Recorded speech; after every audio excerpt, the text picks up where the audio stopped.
Socialists want to destroy Western civilization. 1. The idea of destructionism. Some classic economic writers argued that socialism does not create new wealth, but destroys what past generations built. So what does that actually mean? They claim socialism uses up saved capital and existing resources instead of adding new production, like someone spending an inheritance without thinking about the future. 2. Two main goals described. These writers said socialism often follows a two-step pattern.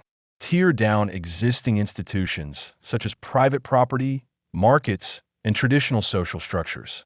Try to build a new perfect society on top of the ruins. The warning is that once the old system is destroyed, rebuilding may fail or create more poverty. 3. Capital and the warning from history.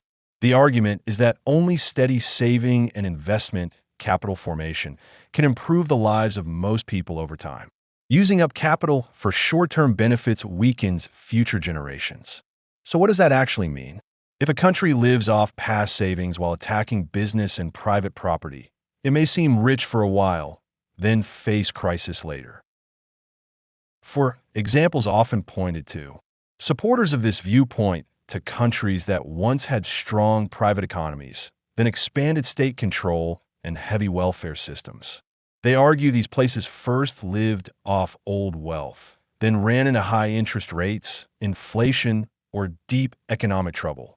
The lesson they draw is that long-term growth needs protection of capital, not the slow destruction of it. 5. Politics as war by other means. From the perspective of some socialist theorists, politics is seen as a kind of war carried out with speeches, votes, and street pressure instead of weapons. This leads to strong agitation, mass rallies, and efforts to win souls to the cause. Critics say this often includes intense propaganda, pressure campaigns, and sometimes intimidation to silence opponents. 6. Attacks on culture and values. Certain socialist and Marxist thinkers argued that Western culture and religion kept workers from accepting revolution. So what does that actually mean? They believe traditional values, family, faith, and classical liberal ideas made people resist violent change.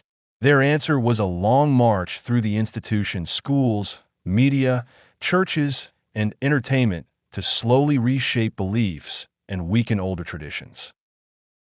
7. Targets listed by revolutionary programs.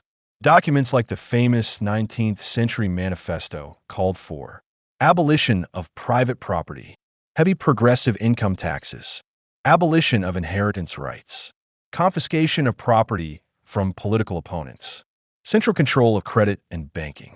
Critics say these steps directly attack property, free speech, and independent economic life. 8. Policy tools of destructionism.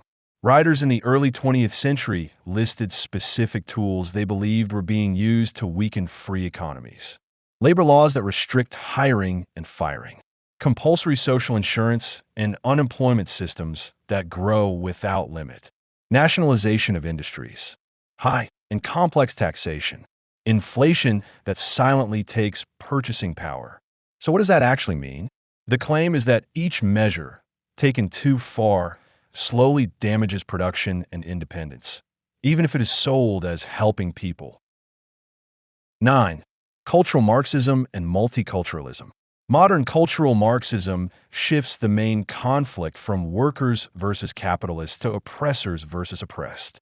In this story, Western culture, classical liberal ideas, and traditional religion are labeled tools of oppression. The strategy becomes: replace courses on Western civilization with courses focused mainly on race, class, and gender. Promote forms of multiculturalism that bring in many backgrounds, but often with one shared ideology: socialism. The concern raised by critics is that this does not simply add new voices. It works to erase the older foundations of Western civilization itself.